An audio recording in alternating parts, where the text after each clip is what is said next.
We have the new data limits and guardrails being updated by Jira. First of all, it's saying that new limits and guardrails are being introduced for custom fields, work types, work items, and projects. It helps us to manage data more effectively and prevent performance issues as your site grows. And I'm actually pretty shocked that there is even this kind of limit that I talked to on one of my previous LinkedIn posts, and it was about the limit of 18 million work items in your Jira instance. That's right, 18 million. This is for the company managed projects. That's one of the things. Another one is there is for team managed, a current set of limit of 50 custom fields per project. That's why you don't want to use the team managed projects at all. And if the team managed projects are starting to scale, something is not definitely good. What is changing?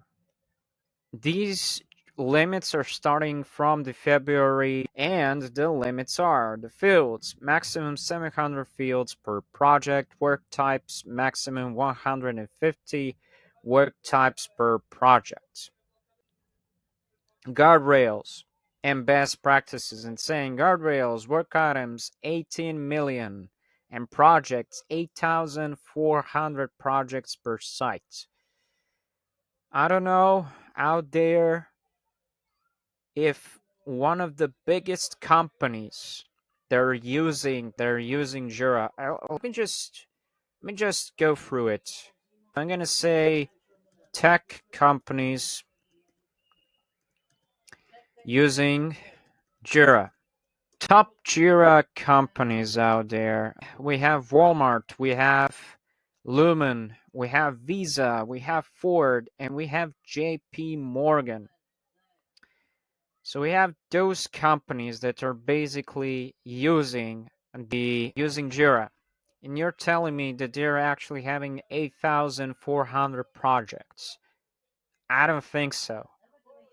Because that would be something that would be enormously lagging, and the site would be really, really useless. All right, so first of all, then the question is how to meet the limits. You must have the following to do the things. So you need to have the role of the site admin.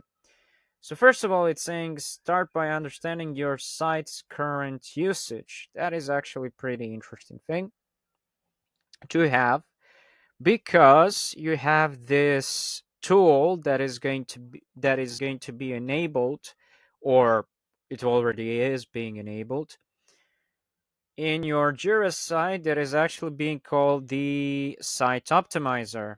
If you actually go to the settings right here, and if you actually go to the system, you have Site Optimizer right here, and you have this option to go into view. You have for custom fields, issues, project role permissions, and projects. I believe that in future, this is going to get more attention, the site optimizer itself, because there are some other stuff that could be deleted and that could optimize the overall performance. Those things could be schemes, the field type, screen schemes. Everything that is not being used can actually be optimized. So that is something as well. And the another thing that I'm actually thinking about are the automation rules. For some automation rules that have not been run for a really long time, but they're actually sitting there being idle, I believe that they're ready to be deleted as well. So that is something to actually have in mind. There is to view and manage the usage, go to settings, then work items, then you go to either work type schemes or field configuration, and then you have the optimize scheme. And it's saying even if you're under the limit, to remove the unused fields, select review actions in the first section. That is something that is additional thing to do. But these are the guardrails, right? Something that is actually coming, that is going to be in the future. So this is something for you to actually know the numbers. But still, 2026 is far, if I can say that. It's not really far. It's October, November, December, almost 4 months. Wow, until 2026, right? If you're planning to have more than 18 million work items within your instance, you're gonna be running into a guardrail. But this is it. Don't forget to share, subscribe to my channel, and that's it. See ya. Bye.